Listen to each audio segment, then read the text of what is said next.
Hi everybody. I just want to say hi. And my Squishmallow wants to say hi here. Excuse how I look right now. It's because I need to. I'm lucky enough that I got my hair done. Like I look half presentable, so you gotta give me credit for that. And I just want to have like a cozy day. Like cozy vibes. If you hear background noise, sorry in advance. It's because if you guys don't know, well, now you know, it's Christmas Eve. Christmas Eve. It's New Year's Eve. So you're gonna see like a lot of chaotic background noises. I actually strive on that. I'm used to it. So coming from a Hispanic household, if you guys know, you know. Okay, so um so my friend Squishmallow is here. It's here for emotional support, so just in case like I stress out, I just squish her belly and I'm like automatically good. Okay, I'm gonna quit rambling because this is gonna go on for an hour if I just don't stop. Okay, so the title of this video, if you guys haven't noticed already, is 10 buckaroos traits that autistic girls have, since I'm autistic, and obviously you guys couldn't tell yet, I'm a girl. So yeah. Um you know what? Let's start off the bat. Number uno, which is number one in English. Um the number one thing that I honestly think that most of girls share as an autistic fellow mate is special interest, right? But not just any special interest. I'm talking about not like a cute, oh, you have an interest? Well, that's special. No. I have an intense special interest. My mom gifted me this in Christmas, and I feel like I need this in every color and every shape and form. Anything that I need, every kind of squishmallow into existence in my bedside, like a whole mountain of this. Like this is like my new obsession now. So and also, okay, so I feel like that could be classified as a special interest, right? Like I'm interested in this squishmallow, and like I feel like she's special. So I am obsessing over this squishmallow, so I just need a lot more. Also, I tend to watch like shows over and over again, and I become like obsessed with the shows, like borderline like dangerous, like somebody needs to like physically like take the control away from me, like because it gets like pretty bad. So like it gets to the point that if I watch, for example, a TV show, like I love this, and if I identify with this character, like I would take on his whole personality. Like I will like just like act like him, like I will like be him, like study him, like I will be that person, and which is like not good. So like I need to work on that, but like it's kind of fun like being a different person, like. So it's like kind of tiring like being yourself. So like you know but like it's not good actually, like saying it out loud like sounds like a little nutty, but yeah. And I just, even though I watched the show already, like I can watch it like 100 million times over and over and over again, and like a neurotypical person would watch the show one and done and bye, never see you again. But no, me, I can watch it over and over again, and it's not because um it's just, the reason is that I got from it is because my comfort show, like I feel like it makes me feel good, so like, I feel like why not watch it again? Like I just love that stimulation, like just to watch the show over again. And yeah, like I don't know if I'm the only person that feels that way. Hopefully you guys do too, so I won't feel alone. Like thanks guys, like can you like comment down below, yes, we relate to you, because that will be awesome. That will make my day, my whole year. Yeah. So what's another special interest that I have that I'm like obsessed over? Oh yes, I'm very artsy person, so like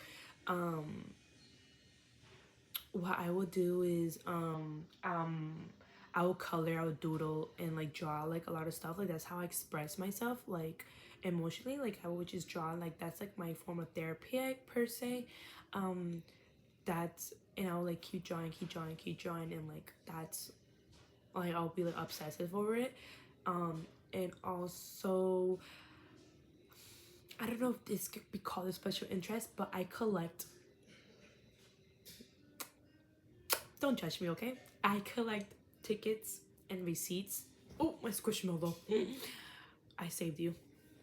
Um, if I collect receipts and tickets, like anything that has any type of numbers on it, like a piece of paper, you're going right through my stash of collectible items, like in my drawer. And like if you open my drawer, like I'm staring right at it. If you open my drawer, like you'll see like, I hope, how do I describe it? Like a whole mountain ball of receipts and tickets that, like for what reason? It's just that, okay, getting to the second trait of mine. Okay, so I think that objects have feelings, which if you say that to a neurotypical person, they will be like, I gotta go. Like this person is crazy. But any autistic, you know, fellow mates would like think this is normal, right? I think like, for example, this squishmallow, I so she comes with a ticket, right? You know, like it comes like with the details of her, like what day she was born, like her name and like her backstory. Yeah. So my sister grabbed my squishmallow, and this squishmallow magically came back to me with no ticket on it, right? And like neurotypical think like, oh, like nothing of it, right? Like, oh, no big deal. But me, like my whole world almost ended. Like that moment when I saw that ticket missing, like I was on the verge, almost like in a meltdown. Like I'm a dramatic person. So like I felt really bad like for my squishmallow, because I feel like she lost her identity, because like she didn't have her, you know, her ticket anymore. Like she doesn't know who she is anymore. Like she's sad because she lost that part of her. And like I really thought like my squishmallow was sad. Like I felt bad for her because like what happened, you know? Which, saying out loud, like does it sound like, you know, what an ideal neurotypical would think, right? But yeah, so I think objects have feelings. And so I feel bad like throwing out, like I'm working on not being a hoarder, but it's so hard. Like you don't know how hard it is. Like I wish like I could keep every single item that comes to my life with me my whole life, but you know that's not realistic. Because if that was realistic, I'll be literally buried down, like surrounded by all the items I collect, you know? So yeah. So I don't throw out tickets or receipts because I feel bad. They're gonna be like, I feel like they're gonna feel sad at me letting them go, like me throwing them out in the garbage. So I think like they're gonna feel sad, you know. And I don't like change as well. So like that's trait number 3. I don't like change. So anything that I feel like my room is changing or something, like I just can't tolerate it. I can't handle it. Like I need to find my room and everything. I left it at the exact same. Like nothing can be changed. Like it has to be done like without me noticing. You know, like if somebody throws out something from my room, like please do it like behind my back, because like I will have a meltdown. Like I can't do it. You know, I will full on have a baby tantrum and be proud of it. You know, and yeah. So and like when somebody changes their plans on me, like don't you in the slightest think that you could get away with it. Like I will have an anxiety attack, and I will put you accountable of that, of what you did to me. But like if you changed my plans, like I will go nuts. Like it's that bad. Like, you can't change plans on me. It's really bad. And I have to arrive on time, because like I know because one thing about me, I don't know if this is off topic or not, but like, if, okay, you know what, like, this whole video is about to be off topic, but if you tell me, oh, be at this place like at 5 o'clock, right? I since the minute I wake up, I would think and over prepare myself for that time of day. You know what I mean? Like, that will be all in my, that will be the only thing that will be in my mind the whole day. And like, I will stress and I will like panic and I will like have anxiety over it. And yeah, that like that event of what was gonna happen that day, like at 5 o'clock, would be my whole world for that day, you know. And a neurotypical, like, you know, like they could do like million other things and have that 5 o'clock p.m. appointment. You know what I mean? But no, me, like, my whole day needs to revolve around that 5 o'clock. What's gonna happen that day, you know? And like, I have to prepare for it, and like, and prepare like 100 different scenarios what could happen at that time, and like, you know, in my head, so I can be like ready, and like I won't like be surprised. Another trait of me, like, I hate surprises. Like, you need to like tell me a week in advance. Like, if like, you can't tell me, oh, we're gonna do something today at this time. Like, no, like, I won't go. Like, you have to tell me 1 week before, so I can prepare mentally and emotionally in order for me to function that day. Because I need to prepare. I need to know where I need to, like, everything in that whole week. I need to prepare, or where I'm gonna sit, who I'm gonna talk to, if I run into this person, what I'm gonna say. I need to prepare conversations in my head to be prepared, so I won't be surprised. Because if I'm surprised, like, I will break out in hives, and like, I will turn red like a tomato, and like basically pass out. Like, I'll have like a meltdown. Like, I will like freak out, you know. And we don't want that, you know. And we don't want that to happen.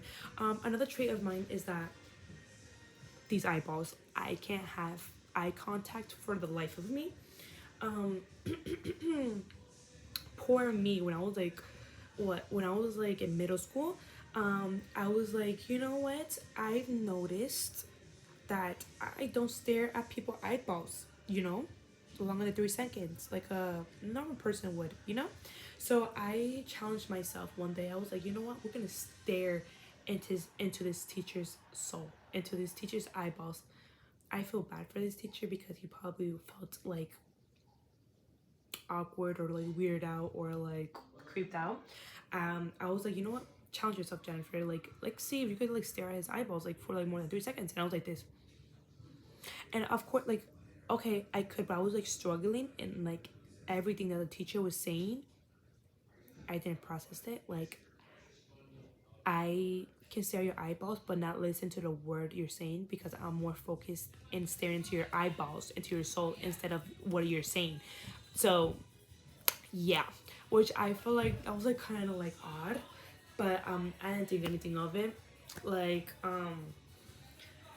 I didn't think anything of it, so I thought that was normal, because like, you know, like I didn't know like what was normal or not, like at that age. So yeah, and then from that day on, like, I noticed that I couldn't stare at people's eyeballs like not more than 3 seconds. I feel like I can concentrate more better and like get my point across when my eyeballs are like dancing around the room, you know. And like, it feels uncomfortable me staring at somebody's eyeballs. I don't know why, like what it is, but when I do stare at somebody's eyeballs and like I'm focusing, like I cannot focus on what you're saying. So like, it's either me staring at your eyeballs, or it's either you want me to stare at your eyeballs and not listen to the word you're saying, or to give me like the freedom of like, you know, look around and like listen to what you're saying. So, and I and like, you know, and you know what, piggyback on what I just said, I feel like you should have the freedom, and you shouldn't like feel ashamed that you look at every corner of the room, because that's what makes you you, and you shouldn't be ashamed of that, because that's who you are. And if the person tells you, oh, why are you not looking at me, you just say, well, what I learned to say was that because that's what I feel more comfortable with, And if they keep bothering you about that, then I feel like he shouldn't be your friend in the first place, and that shouldn't have been the person to waste your energy and waste your time with. That's what I think. I feel like you should always surround yourself with people that are understanding and that are accepting of who you are, and and are willing to, accommodate with your needs. Just to, like, therapist Jennifer here, like, I'm trying to, like, like get that off my chest, because I really struggle with that a lot, like trying to please other people, which it's really non-realistic, because people are not going to like you either way. So, why stress yourself and why force yourself for somebody to like you when you're not here in this world to please other people. Okay, just want to, get that off that way, get that, out my chest, like, out the way. So yeah, so I don't have, like, good eye contact, and, like, I honestly think that's great, because who wants to still stare at a pair of eyeballs, like, the whole time you're conversating? Like, I rather can't even speak, rather, like, stare at the whole, like, world while I'm talking. I feel like it's, like, more funner. I don't know, like, in my mind, like, I feel like I can concentrate and, like, focus more better. I don't know if you guys can relate in the comments down below. Really do appreciate it. Like, somebody could tell me, like, yeah, we relate to Jennifer, you're not alone. Like, that would be great. I don't know what number I am, but another trait that I see a lot in girls is that I it's how do I put it in a way that's not depressing per se. So when I was in school, it was just good old me, myself, and I. The whole school year. People might think it's depressing. I was having a blast, like, by myself. Like, it was like lunchtime. Like, you will never catch Jennifer in lunchtime. Like, disappear right in that moment when they will say, "Oh, it's lunchtime." Lunchtime, I'll grab my lunch and scurry myself into the bathroom and eat by myself in the bathroom. Great, yeah. So that was me. Like, I would, like, be in the bathroom stall by myself, watching YouTube videos, calling my mom, and, like, wait until the time passed. And two reasons why I did them is because first, I don't like the noise from the cafeteria, like, where everybody, like, I feel like I was overstimulated inside the cafeteria. Like, everybody was talking, and like, there was a lot of noises. So I was feeling very overstimulated and, like, agitated, and I just needed to leave. I was getting really anxious. So yeah, that was, like, one reason. And the second obvious reason was because I don't have friends. Yeah, so I don't have friends. The only friends I had was two people, and I don't even consider them as friends, because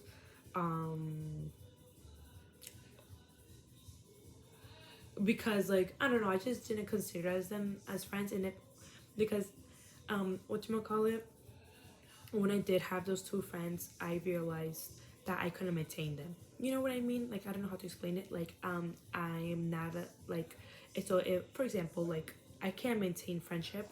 For example, like, if you text me, you won't hear from me back for, like, what, 5 months, possibly a year.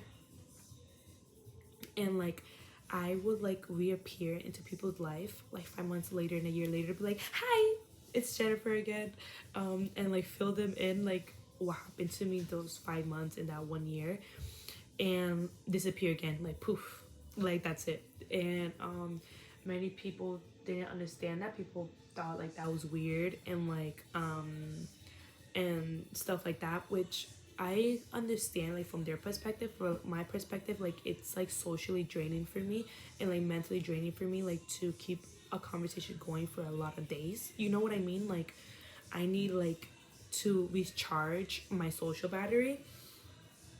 And, like, I just can't maintain friendships. Like, I can hang out with you one day, and, like, I just can't see you again until, like, months after.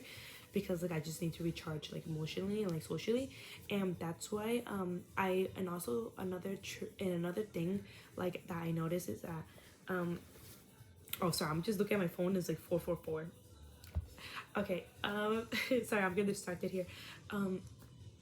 So whatchamacallit, yeah, so if I go to, for example, if I go to a grocery store, a social event, I will come back to my house and need to recharge in my room for the whole day, or like for a couple of days, and like gain that energy back so I could go back into the real world. Like it's very like I don't know how to explain it, but yeah. So like I get like mentally drained and socially drained as well. And I noticed that a lot lately. And also like sounds and like also like sounds and like would frustrate me, like it'll give me overstimulated, I'll get anxious, and like I just can't hear it, like I'll get agitated, and like I just need to leave that place because it's like burning, like it. And like I feel like using like those ear drums like helped me a lot. But yeah, that's what I noticed. And also that's what like really helped me a lot. Like when I go to social events, like I could pop them on, and like I'll feel like at ease because like I don't have to hear like those noises anymore. And also texture, I don't know if you guys like have a problem with texture. I can't wear jeans.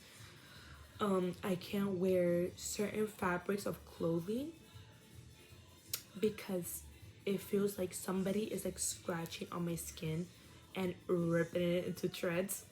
Sorry, like that's so descriptive, but like that's how I feel.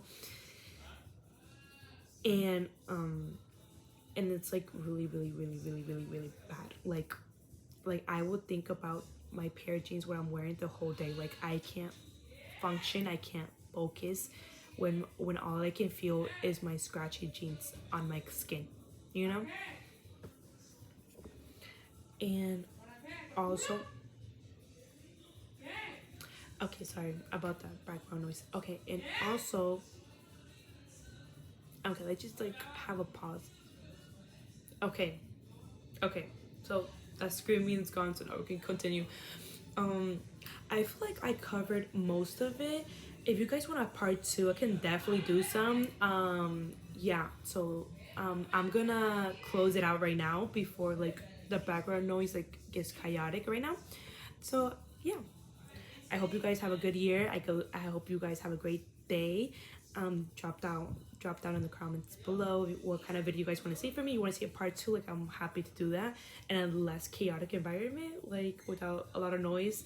And because today, you know, we're gonna have a party, so like you know, like it's a little chaotic, like running around all the place and like screaming. So yeah.